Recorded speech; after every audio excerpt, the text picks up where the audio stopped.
오늘 본문은 굉장히 중요합니다.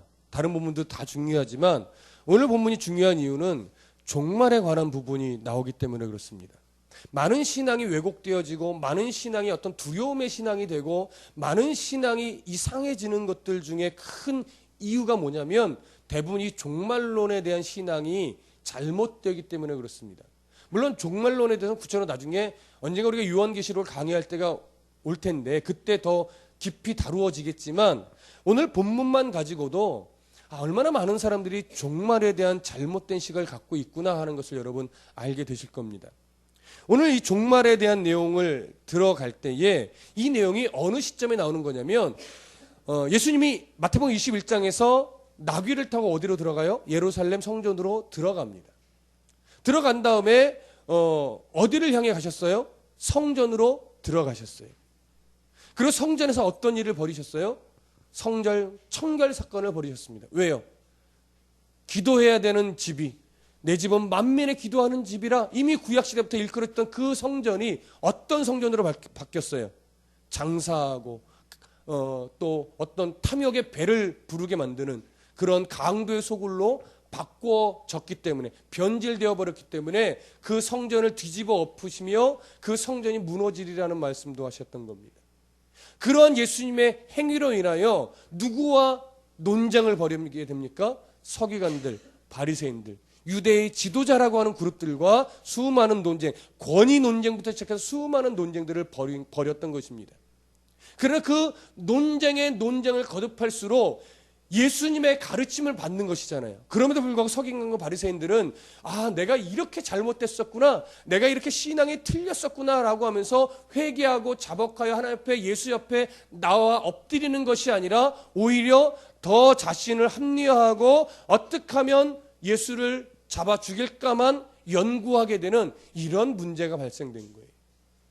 예수 그리스도의 뜻을 물론 얼마나 깊이 알았는가는 모르겠지만 예수님이 하신 말씀의 의도를 몰랐던 것은 아니에요. 다만 그것이 그 예수님의 말씀대로 되어지는 것이 뭐예요? 싫었던 거죠.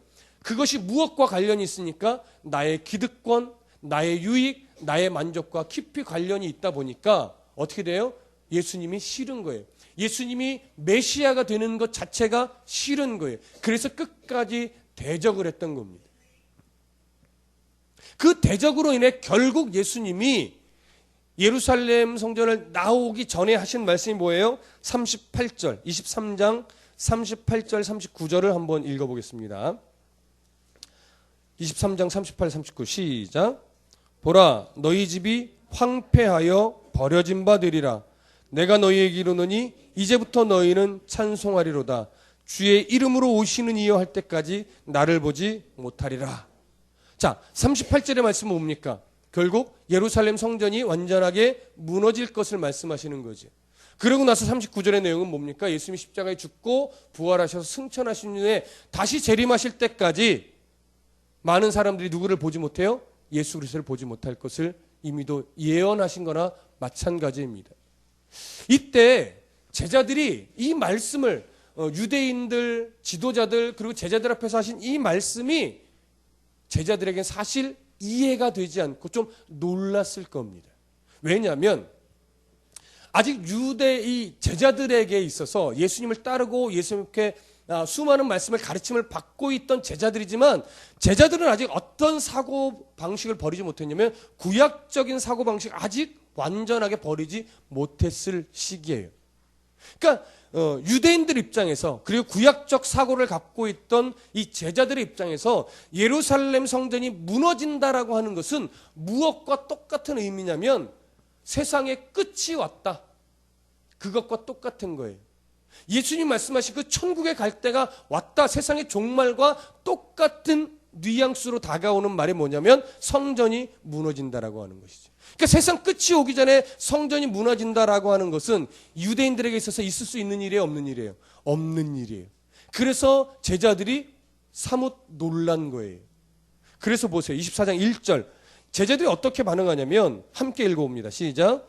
예수께서 성전에서 나와 가실 때에 제자들이 성전 건물들을 가리켜 보이려고 나오니 드디어 이제 예수님 논쟁을 마치고 성전을 나아오셨어요. 그래서 베다니로 향하여 가는 중에 있습니다. 뭐 많이 가진 않았을 거예요. 가다가 제자들이 의도를 가지고 돌아본 거예요. 어디를? 예루살렘 성전을. 왜요? 예수님께 물어보고 싶었던 거죠. 저렇게 웅장하고 저렇게 아름답고 저렇게 커다란 성전에 하나님이 계실 텐데 저런 성전이 어떻게 무너질 수 있습니까? 라고 질문을 하고 싶었던 거예요. 그때 그들의 모습과 그들의 의도를 아신 예수님은 이렇게 반응합니다. 2절 함께 읽어봅니다. 시작. 이르시되 너희가 이 모든 것을 보지 못하느냐? 내가 진실로 너희에게 이르노니 돌 하나도 돌 위에 남지 않고 다 무너뜨려지리라. 자, 지금 제자들의 이게 예수님이 뭐라고 말하는 거예요? 너희들이 지금 이렇게 말하는 거예요. 너희들이 이 꼬라지를 못 봤느냐? 예루살렘 성전의 행태를 너희들이 보지 못하였느냐라고 하는 거예요. 그리고 너희들이 구약 시대부터 내렸던 예언의 참 의미를 아직도 모르겠느냐라고 하는 것이죠.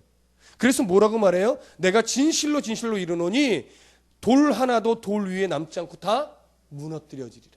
단호하게 말씀하시는 거예요. 일말의 기대를 다 끊어버리시는 거예요. 그들은 유대인들의 구약적 사고 중에 하나는 또 뭐냐면 세상의 종말이라는 것은 어떤 의미가 있냐면 예루살렘 성전을 중심으로 한 이스라엘의 회복이 세상의 종말로 그들은 또 여기고도 있었어요. 그러니까 예루살렘 성전 자체가 무너진다라고 하는 것은 그들은 전혀 이해하지 못하는 거예요. 그러나 보세요. 솔로몬의 성전이 건축될 때 우리 기억하시죠? 하나님은 왜 솔로몬에게 성전을 짓게 하셨어요? 솔로몬이 대단하고 솔로몬을 통해서 성전을 지음받기를 원하셨기 때문이에요? 아니에요. 종종은 다윗의 손에 피를 너무 많이 묻혀서라고 말하지만 그렇지 않습니다. 열왕기서를 잘 보다 보면 우리도 여러 번 나눴었지만 다윗의 교만 때문이에요. 하나님의 은혜로 강해졌지만 그로 인해서 자기가 뭔가 하나님 앞에 뭔가 해드릴 수 있는 것처럼 교만 떨다가 하나님 앞에 책망받은 거예요. 네가 내게 해줄 수 있는 것이 없다. 내가 너를 위해 해줄 것만 있고 내가 너를 위해 해주는 것을 네가 받아 누릴 뿐이다. 내가 너의 왕위를 견고하게 해주고 내가 너에게 많은 은혜를 베풀고 너는 내가 주는 은혜를 받고만 살아가는 존재이지 네가 나를 위해 뭔가를 해줄 수 있는 존재가 아니라는 거예요. 그래서 다윗에게 성전 건축을 허락하지 않으신 거예요. 그러면서 너의 왕위를 내가 견고하게 또 내가 끝까지 이어갈 것이라고는 어떤 상징적인 그림으로 솔로몬 때의 성전을 짓게 하시겠다라고 하신 것뿐이에요. 솔로몬이 대단해서도 아닙니다. 그러나 보세요. 솔로몬을 통해서 허락했던 그 성전이 어느 때 무너집니까? 분열왕국이 되어 나라가 두 동강이 나죠. 그리고 북이스라엘이든 남유다든 왕들이 다 점점 변질되어 하나님을 대적하고 우상을 섬기는 왕들로 자꾸 바뀌어요. 그래서 북이스라엘은 아수르에, 남유다는 바벨론의 손에 멸망됩니다. 바벨론의 손에 이스라엘이 멸망당해 포로로 끌려갈 그때 솔로몬의 성전이 어떻게 돼요? 무너지죠. 그러고 나서 시간이 좀 흘러서 포로기 때에 수룹바벨에 의해서 성전이 재건됩니다. 근데 그렇게 또 시간이 흘러서 로마 시대에 헤롯이 유대인의 왕이 돼요. 유대의 정통적인 혈통이 아닌 이 헤롯이 왕이 되다 보니까 늘 유대인의 환심을 사고 유대인의 지지를 받는 것을 늘 생각했어요. 그래서 그들의 환심을 사기 위해 어떻게 해줬어요? 유대인들 앞에서 성전을 지어줬죠. 수룹바벨 성전을 증축해 준 겁니다. 근데 말이 증축이지 거의 새로 진 것과 다름없어요. 규모나 그다음에 그 안에 있는 성전을 증축하는 어떤 재료나 성전을 짓는 기간이나 이것은 거의 어마어마했습니다. 거의 82년간 지어진 성전이에요. 그러니 그 규모나 화려함이 얼마나 대단하겠습니까? 근데 그 성전이 82년 동안 지어진 성전이 완공된 후 7년 후에 AD 예수 그리스도가 탄생 이후 대략 70년경에 로마의 티투스 장군에 의해서 완전하게 무너집니다. 그래서 정말 돌 위에 돌 하나도 남지 않을 만큼 예루살렘 성전이 그 장대하고 어마어마했던 성전이 무너져 버린 거예요. 왜요? 헤롯 성전 자체가 하나님이 기뻐하는 의도로 지어졌어요? 아니에요. 사람의 시선을 의식하고 사람의 환심을 사기 위해 지은 성전이에요. 보다 화려하게, 보다 장대하게. 그래서 많은 유대인들이 그 엄청난 규모의 성전을 바라보면서 늘 어떻게 생각하냐면, 야, 이렇게 화려한 성전이면 하나님이 더 아름답게 거하시겠다. 그러나 하나님이 기뻐하셨던 성전은 건물로 지어진 성전이었습니까? 다윗과 함께 했던 그 천막으로 된 그 성전이었습니까? 다윗의 천막 성전이었어요. 광야 때부터 함께 했던 이스라엘의 천막으로 지어진 그 성전, 어느 때나 이스라엘 백성들과 함께 움직였던 그 성전, 여러분, 그 성전을 하나님이 기뻐하셨어요. 그렇지 않았기 때문에 그 성전을 다 무너뜨리셨던 겁니다. 그러니 이 성전을 바라보는 당시 유대인들 제자들의 시선은 아직 저 안에 하나님이 거하는 성전이다, 저 화려한 성전에 하나님이 거하실 거야, 이렇게 여겼던 거예요. 하나님은 일말의 그런 시선을 다 어떻게 돼요? 끊어내신 거예요. 하나님이 원하시는 성전, 오늘날 성전은 하나님을 믿는 백성들이죠. 하나님 앞에 부르심을 받은 성도들이 성전이고 그 성도들의 무리가 성전이죠. 그래서 우리는 교회를 향하여 성전이라고 표현하지만 사실은 더 올바른 표현은요, 이곳은 예배당입니다. 그리고 이 무리들, 예배하는 무리들의 이 모임 자체가 성전입니다. 그리고 여러분 한 사람 한 사람이 성전입니다. 그런데 우리는 자꾸 교회를 아름답게만 지으려고 하는 습성이 있죠. 교회를 크게만 지으려고 하는 습성이 있죠. 교회를 예배당을 가꾸지 마시고 뭘 가꿔야 돼요? 성전된 나의 신앙적인 성품을 가꾸셔야 됩니다. 하나님은 그걸 기뻐하시는 거예요. 건물 세련돼봤자 내가 성숙하지 않으면 하나님은 기뻐하시지 않으세요. 건물 초라해도 돼요. 조립식 교회면 어떻습니까? 천막 교회면 어떻습니까? 옛날 60, 70년대 비닐하우스에서 예배 드리던 데도 있었어요. 그러면 어떻습니까? 성전된 성도의 그 신앙의 성품이 아름다우면 하나님이 그 성전을 기뻐하시는 거예요. 근데 당시 유대인들 안에서는 그렇게 되지 않았어요. 신앙은 변질되고 있고 성전만 화려했어요. 성전 안에 예배 의식은 많은데 하나님이 받으실 만한 예배는 하나도 없었어요. 드려지는 예물은 수없이 많은데 하나님이 받으실 만한 제물이 하나도 없었어요. 오늘날 우리의 신앙이 그렇게 흘러가서는 안 될 겁니다. 예배하는 성도는 많은데 받으실 만한 예배가 없고, 드려지는 기도는 많은데 받으실 만한 기도가 없고, 드려지는 헌금은 수없이 많은데 하나님이 받으실 만한 헌금이 없다면 그처럼 안타까운 일이 어디 있겠습니까? 오늘 우리가 드리는 하나님 앞에 이 드리는 예배가 하나님이 받으실 만한 예배가 되고, 여러분들이 또 하나님 앞에 구별하여 즐거이 드린 그 예물이 하나님이 받으실 만한 예물이 되고, 여러분들이 마음을 다해 드리는 기도가 하나님이 받으실 만한 그러한 기도가 되시기를 소원합니다. 3절 다 같이 읽어보겠습니다. 시작. 예수님께서 감람산 위에 앉으셨을 때에 제자들이 조용히 와서 이르되 우리에게 이르소서 어느 때에 이런 일이 있겠사오며 또 주의 임하심과 세상 끝에는 무슨 징조가 있사오리까. 감람산에 이제 베다니로 가는 도중에 예수님이 잠시 감람산에 앉으셨습니다. 그때 그 기회를 놓치지 않고 제자들이 조용히 와서 묻는 거예요. 왜 조용히 와서 묻냐면 성전의 무너짐이라고 하는 이 말은요, 굉장히 정치적으로 사회적으로 무리를 일으킬 만한 소지가 다분하기 때문에 조용히 와서 물은 거예요. 조용히 와서 묻는 그 내용이 뭐예요? 언제 성전이 무너지겠습니까? 그리고 언제 주님이 임하시고 언제 세상 끝이 오겠습니까? 그리고 세 번째는 세상 끝이 온다면 무슨 징조가 있겠습니까? 이 세 가지를 지금 제자들이 묻고 있는 겁니다. 여러분, 실제로 이들은 이것이 종말이다라고 생각해. 세상 끝이다라고 생각해. 그러면 근데 오늘 우리들에도 좀 잘못된 관념이 뭐냐면 종말이다 생각하면 어떤 느낌이 들어요? 종말은 세상 끝이다라고 하는 생각이 들죠. 그리고 종말에 관련된 영화들을 우리가 종종 보잖아요. 근데 그 영화들이 대부분 종말에 관련된 영화들이 굉장히 뭔가 좀 두렵고 막 환란, 대환란처럼 그려지고 있잖아요. 그러나 종말이라고 하는 것은요, 예수님의 초림과 예수님의 재림, 그 사이의 모든 기간이 다 뭐예요? 종말이에요. 근데 우리는 종말하면 세상 끝에 일어날 엄청난 대환란, 이렇게 생각을 해요. 그렇지 않아요. 종말은 이미 예수님이 초림하실 때부터 시작이 된 거예요. 그때부터가 말세예요. 말세는 지금까지 계속 이어져 옵니다. 언제까지? 예수님이 재림하실 때까지.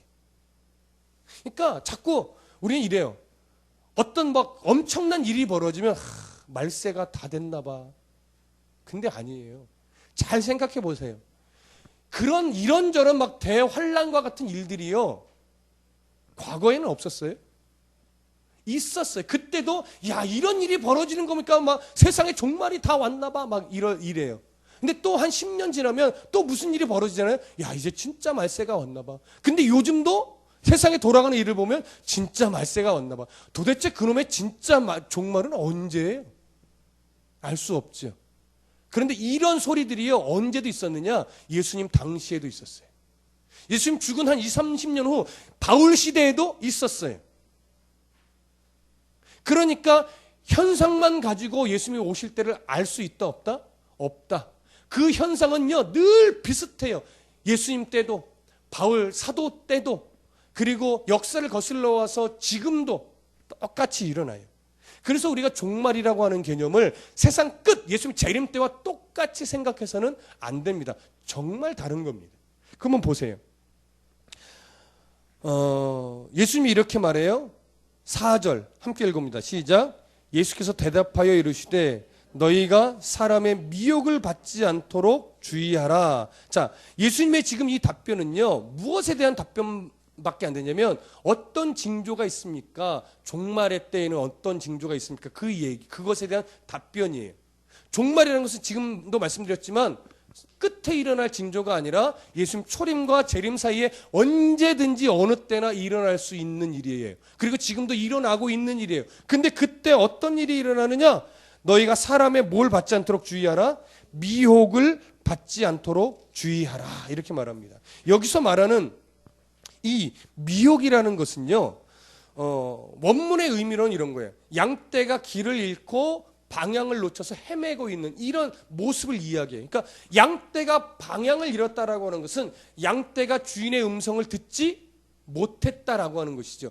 양떼가 주인의 음성을 못 들으니까 헤매는 거예요. 원래 양떼는 눈이 시력이 약하고 주인의 음성만 듣고 따라가요. 시력이 약해서.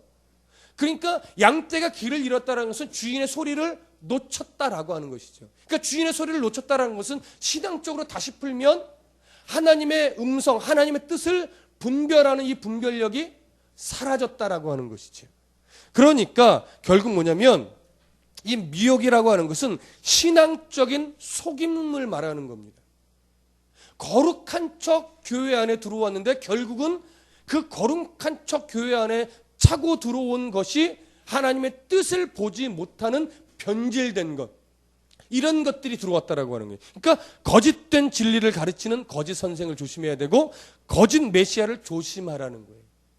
그리고 교회 안에 들어와서 변질되어 버린 어떤 미신적인 신앙, 이런 것들에 대한 분별력을 가지라고 하는 거예요. 이런 것들이 종합적으로 무엇을 놓치게 만든다? 하나님의 뜻, 예수 그리스도의 음성을 듣지 못하게 만든다라고 하는 것이죠. 그러니까 5절에 이렇게 말하는 거예요. 5절 함께 읽어봅니다. 시작. 많은 사람이 내 이름으로 와서 이르되 나는 그리스도라 하여 많은 사람을 미혹하리라. 이 미혹은 똑같은 미혹이에요. 근데 무엇이 와서 미혹해요? 많은 사람이 내 이름으로 와서 미혹해요. 내 이름으로 와서 나는 그리스도라 하면서 미혹한다는 얘기예요. 그러니까 결국 많은 사람이 예수의 이름으로 와서 나는 그리스도라 하는 이 소리에 넘어간다, 안 넘어간다? 넘어간다. 넘어가면 그게 거룩하고 그게 진짜 진리인 것처럼 포장되어 있지만 결국 누구의 음성을 놓치게 만든다? 예수 그리스도의 진짜 음성을 놓치게 만든다라고 하는 것이죠. 여기 보면 그리스도라고 하는 것은 히브리어로는 메시아라는 얘기입니다. 그러니까 내가 메시아요 이런 사람이 늘어난다라고 하는 것이죠. 그리고 내 이름으로 와서라고 하는 이게 원문적 의미는 뭐냐면 예수님의 이름을 근거로 내세워 예수의 이름을 사칭한다라고 하는 거예요. 그래서 예수님의 권위와 어떤 명성을 이용한다라고 하는 것이죠. 오늘날 그런 아주 나쁜 무리들이 많습니다. 굳이 제가 여러 번 얘기했기 때문에 굳이 어떤 사입이 이단이라고 말하지 않아도 여러분 딱 들어와요. 그렇죠? 그런 사입이 이단들. 그런 사입이 이단들이 처음에는 혹하는 거예요. 이야 새롭네. 이야 새롭네. 근데 깊이 들어가면 들어갈수록 누구를 보여주지 않아요? 예수 그리스도를 보여주지 않아요. 내가 메시아요 하는 그 사람, 주민등록증이 있는 그 사람, 지구 반대편에는 그가 메시아인 줄을 아무도 모르는, 자기만 메시아라고 주장하고 그 무리 안에서만 메시아인 줄로 아는 그런 왜곡되고 변질된 무리들이 많이 일어난다고요. 그런데 생각해 보세요. 지금만 있었어요? 과거에도 있었어요. 내가 메시아요라고 했지만 다 죽었어요. 그래서 많은 신도들이, 그 무리를 따르는 신도들이 부활하실 거야 기다리지만 아직도 부활 안 했어요. 그리고 이 얘기예요. 부활이 연기됐다. 언제까지 연기할까요 도대체? 근데 그 과거에만 있었느냐? 아니요. 예수님 때도 있었어요. 사도행전 때도 있었어요. 사도행전 때는 언제 있었나요? 여러분 성경 한 번을 좀 찾아보시죠. 사도행전 5장.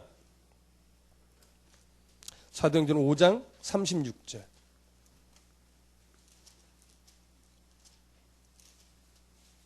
5장 36절 37절 함께 읽어봅니다. 사도행전 5장 36절 37절 시작.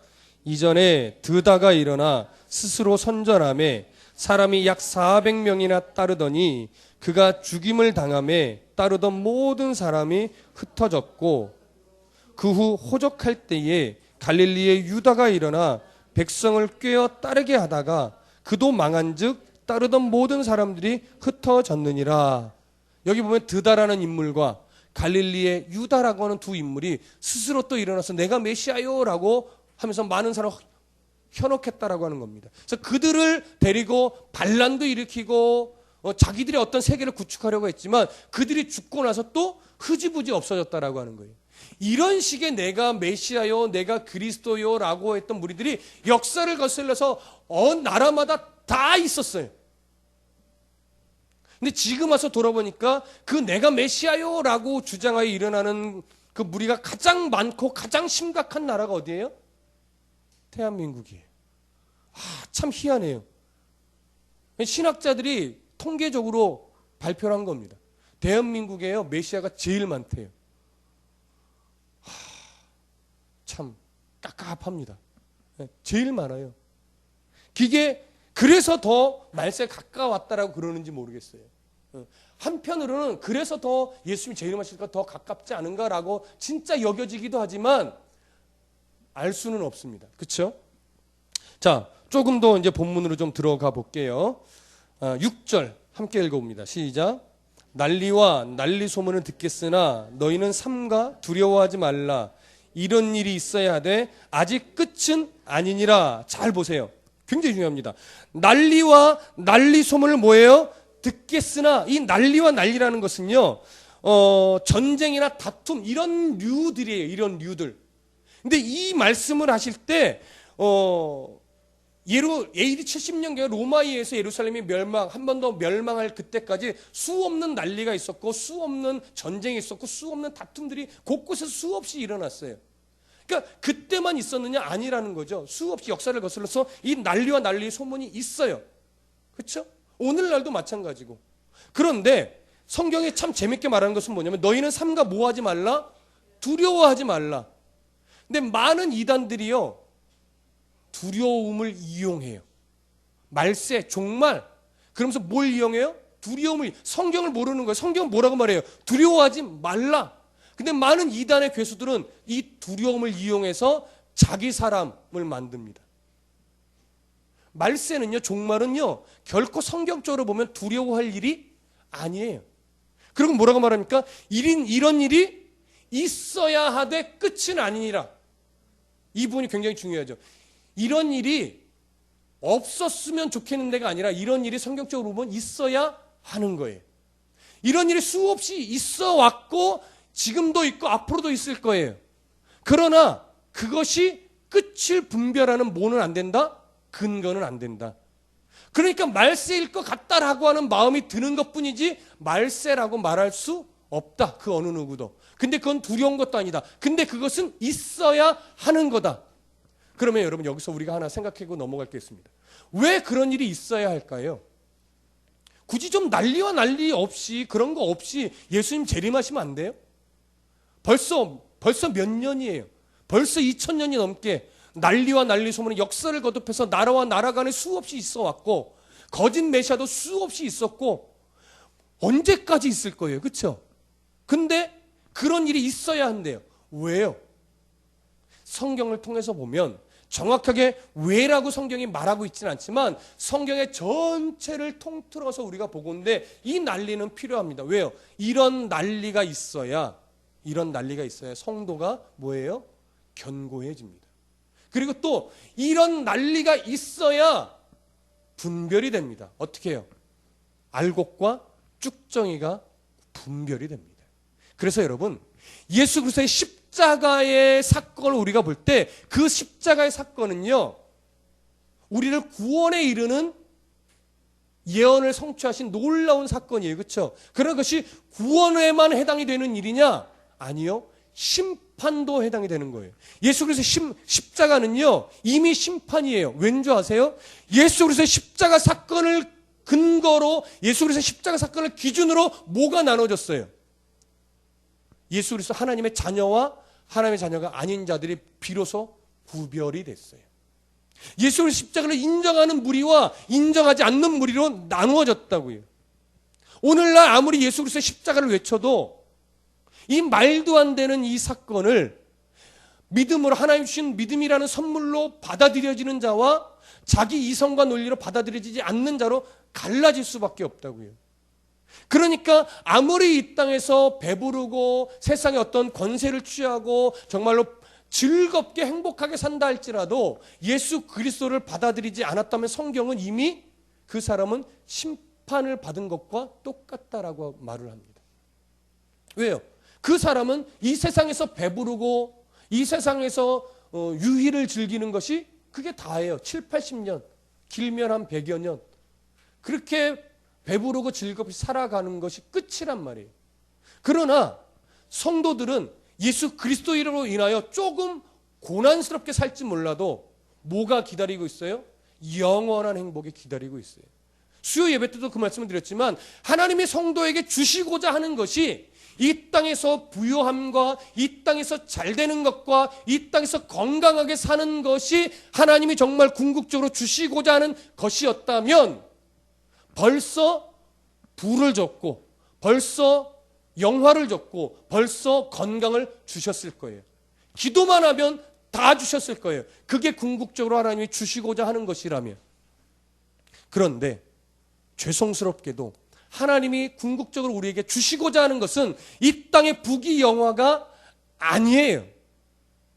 영원한 하나님의 나라에서 영원히 하나님과 살며 정말 이 땅에 갖추어는 비교할 수 없는 그 행복을 누리며 영원히 살아가는 것, 이걸 하나님 궁극적으로 주시고자 한단 말이에요. 그러니까 그걸 소망하게 하기 위해서 그걸 기대하고 바라고 그것을 인생의 참 목표로 삼고 살아가게 하기 위해서 어떻게 해요? 때로는 기도하는 대로 안 주시는 거예요. 때로는 부도 안 주고요. 때로는 건강도 안 주고요. 때로는 명예도 안 줘요. 왜요? 진짜 내가 바라봐야 될 소망을 꿈꾸게 하기 위해서. 그게 전제가 돼야 돼요. 그게 안 되니까 자꾸 우리는 그 소망이 없으니까 이 땅의 것만을 추구하며 살아가게 되죠. 그것만 요구하게 되죠, 하나님 앞에. 근데 하나님은 얘야, 이 땅에서 잘 되는 것이 전부가 아니다. 늘 하나님 그게 간절한 거예요. 얘가 좀 그걸 깨달아야 될 텐데. 그렇죠? 자녀들을 상대할 때도 우리가 그러잖아요. 자녀들이 자꾸 뭐 아빠 핸드폰 사주세요, 아빠 뭐 사주세요 말하지만 부모의 심정은 얘야, 지금 네게 필요한 게 핸드폰이 아닌데. 그쵸? 그러니까 어떨 때는 해주지만 어쩔 때는 아무리 이놈이 떼를 쓰고 아무리 울고불고 나래를 쳐도 안 주는 게 있단 말이에요. 왜? 더 얘가 가져야 될 게 뭔지를 부모는 아는데 아직 아이는 모르는 거예요. 그러니까 왜 안 줘요? 우리의 신앙이 아직 어리니까. 바라봐야 될 걸 못 바라보니까. 하나님의 마음을 자꾸 잃어버리니까 어쩔 때는 주는데 어쩔 때는 징그럽게도 하나님이 안 주시는 거예요. 누굴 위해서? 우리 자신들을 위해서. 이런 그런 하나님 마음을 우리가 볼 수 있어야 됩니다. 그래서 이 난리는 필요한 거예요. 그 하나님을 알기 위해서, 그 하나님이 뭘 주길 원하시는지 알게 하기 위해서 이 난리와 난리의 소문은 늘 필요한 거예요. 그러니까 결국 이 난리와 난리는 누구 때문에 있는 거예요? 나 때문에 있는 거예요. 크게는 전 세계 가운데 일어나는 일이지만 작게는 사소한 것 같이 보이는 내 삶에 일어나는 일들, 막 깝깝한 여러 일들 있잖아요. 막 한숨 지어지는 일들, 기도해도 잘 하나님이 응답 안 해주시는 그런 일들. 왜요? 그게 저도 때로는 성도로서 기도할 때 때로는 요즘에 제가 목회를 하고 나서 생긴 병이 하나 있어요. 가끔 성도들의 이야기를 듣고 나서 밤에 잠이 잘 안 들어올 때가 있어요. 왜? 내가 생각해도 깝깝한 거예요. 그 상황들 지혜롭게 잘 헤쳐나가야 될 텐데, 그 상황들 하나님이 주신 지혜로 잘 넘어가야 될 텐데, 그러면서 저도 깝깝해지는 거예요. 그래서 잠을 잘 못 들 때가 있어요. 그래서 좀 뒤척이다가 자게 돼요. 근데 여러분, 그때 그 일들이 하나님의 나를 위해서 준 것이구나. 이때 내가 내 혈기로 이걸 해결하는 것이 아니라 하나님이 주신 지혜로 잘 해결하여 넘어가면서 어떻게 해요? 하나님이 주시고자 하는 그 소망, 그 목적지를 내가 또 바라보는 훈련을 내가 하게 되었구나. 이러면서 한 단계 한 단계 뭐예요? 성숙해지는 거지. 그게 종말의 때에 우리가 해내야 되는 일이에요. 그래서 예수님의 초림부터 재림 사이가 다 종말인 거예요. 그 종말의 과정을 겪어가면서 내가 자라요. 내가 성숙해져요. 내 소망과 목적지가 바뀌어지는 거예요. 그 싸움을 하시라고 아직도 종말인 거예요, 여러분. 왜요? 수많은 사람들이 이 종말의 때를 거치지 않으면 성숙해질 것 같은데 안 성숙해지니까, 인생의 목적지를 자꾸 엉뚱한 데 두고 살아가니까 아직도 종말일 수밖에 없는 거예요. 그러니까 저나 여러분들이 지금도 어떤 시대를 살아요? 종말의 시대를 살아가고 있는 거예요. 그러나 아직 끝은 아니라고 성경 분명하게 못을 받고 있습니다. 7절, 8절 함께 읽어보겠습니다. 시작.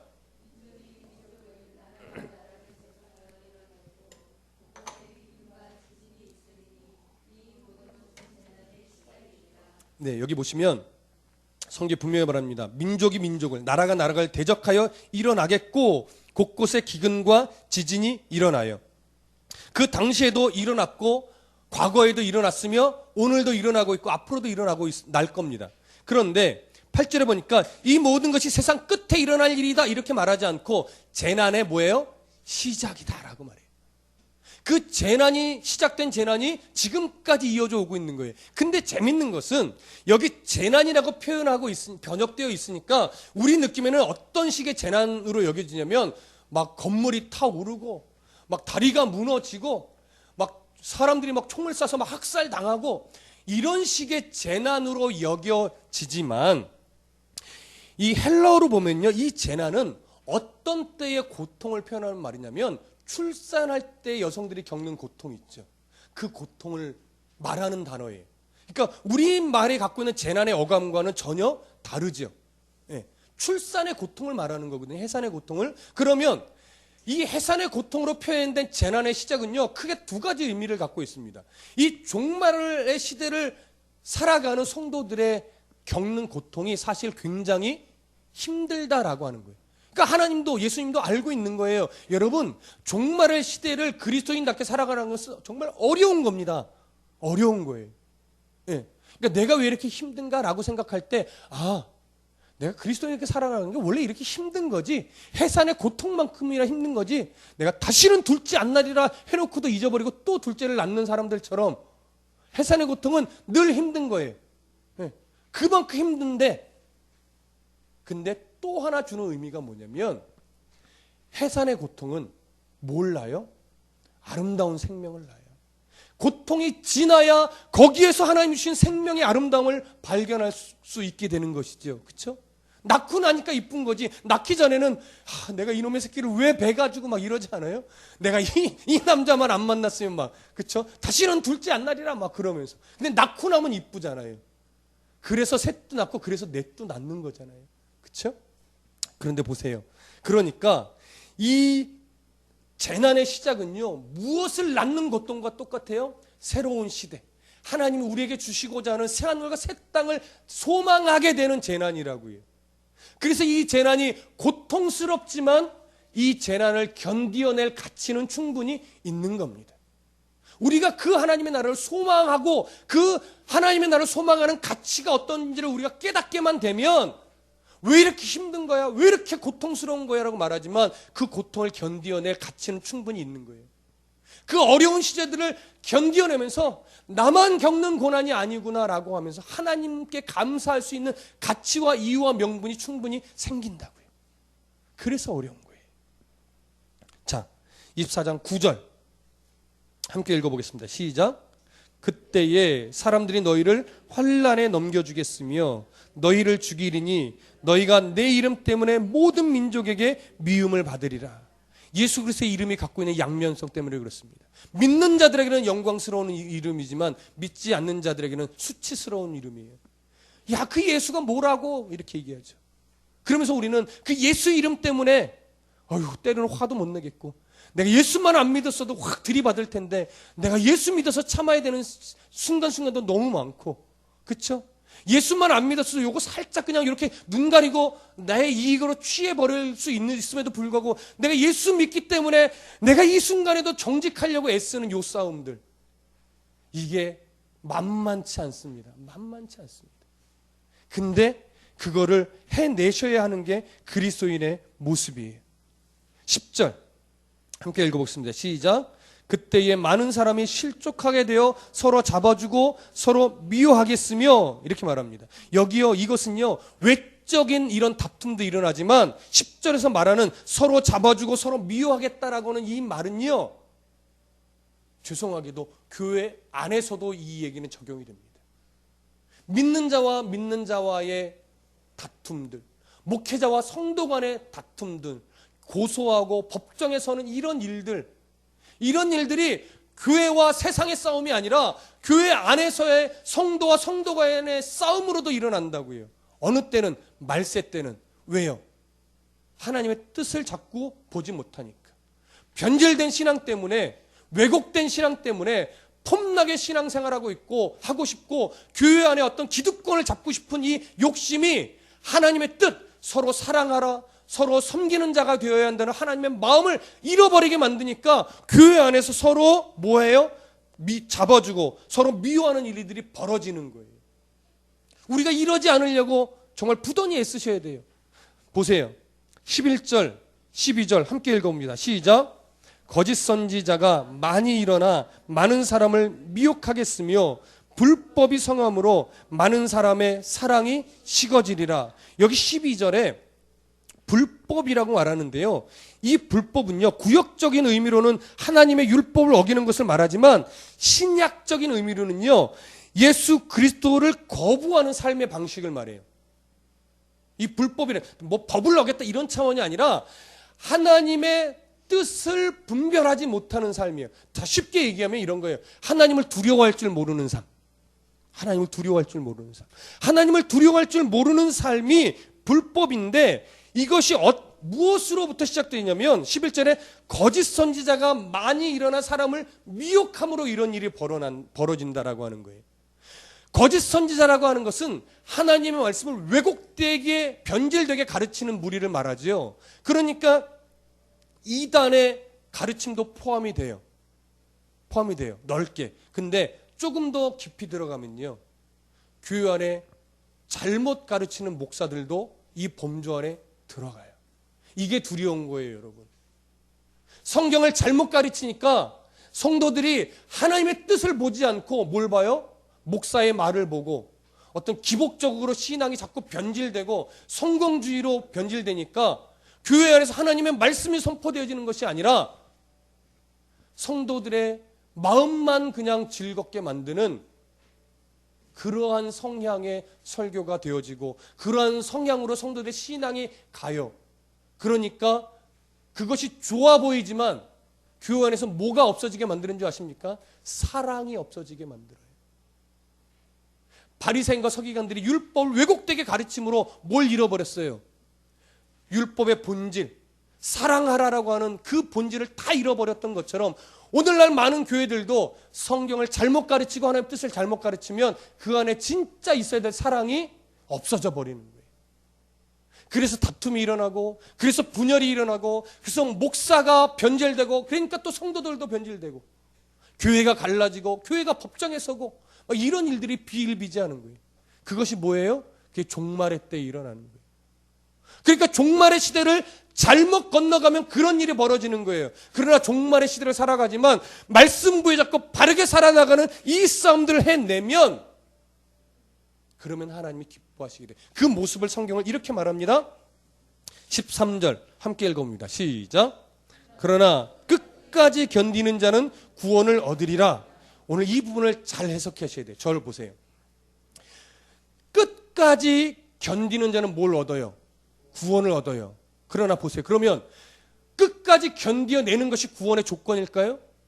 그렇지 않은 것은 우리가 알고 있어요. 그러니까 이 말은요, 성화적 차원의 구원을 말합니다.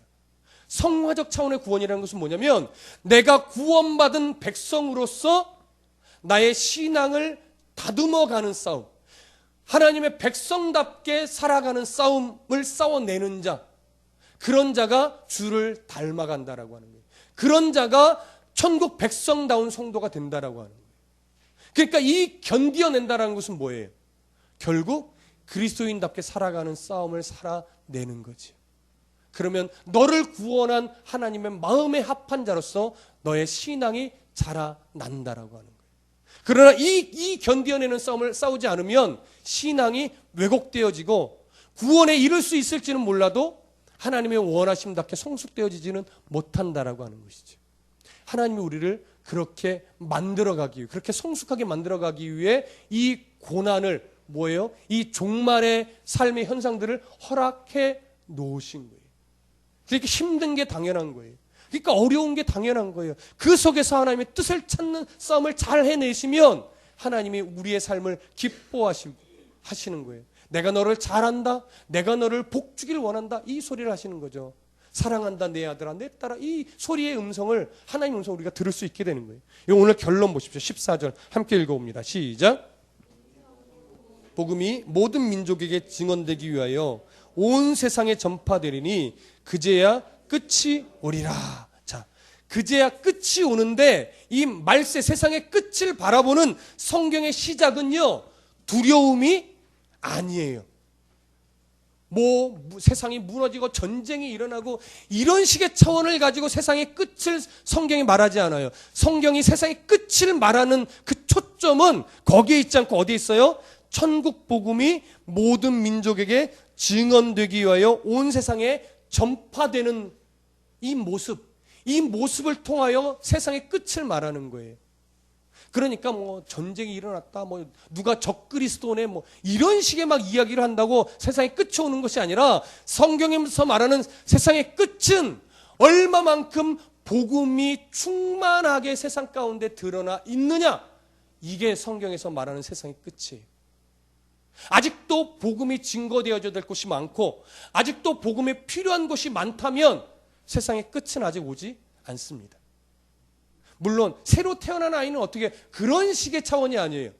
이미 이제 복음이 충만하여 더 이상 복음에 필요한 것이 없을 만큼 복음이 충분하게 곳곳에 퍼져 있을 때, 그리고 세상 곳곳에서 이제 예수 그리스도를 믿는 성도들이 이 싸움, 끝까지 견디는 싸움을 충만하게 하고 있을 때, 그래서 그리스도인답게 말하는 싸움, 그리스도인답게 생각하는 싸움, 그리스도인답게 이웃을 섬기는 이 싸움을 세계 곳곳에서 하는 무리들이 늘어나서 이제는 따로 복음이 증거되어져야 될 때가 아니라 복음을 받은 자로서 살아가는 이 싸움을 세상 곳곳이 충만하게 하고 있을 때, 그때 하나님이 세상 끝이 되어 재림하실 거예요.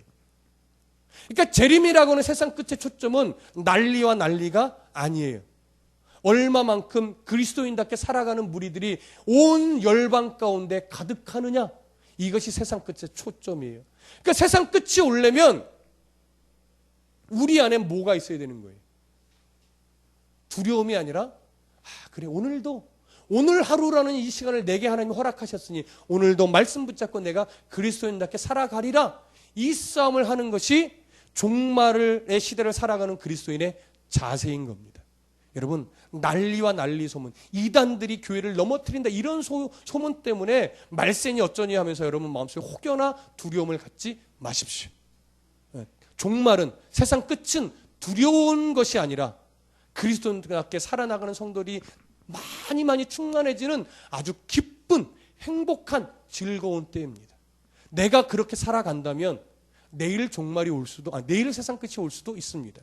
내일 세상 끝이 온다 할지라도 두렵지 않을 수 있는 것은 내가 오늘 그 하나님의 뜻으로 살아가고 있기 때문입니다. 그것이 종말입니다. 기쁘게 종말의 시대를 살아나가는 우리 모두가 되기를 소원합니다. 기도하겠습니다.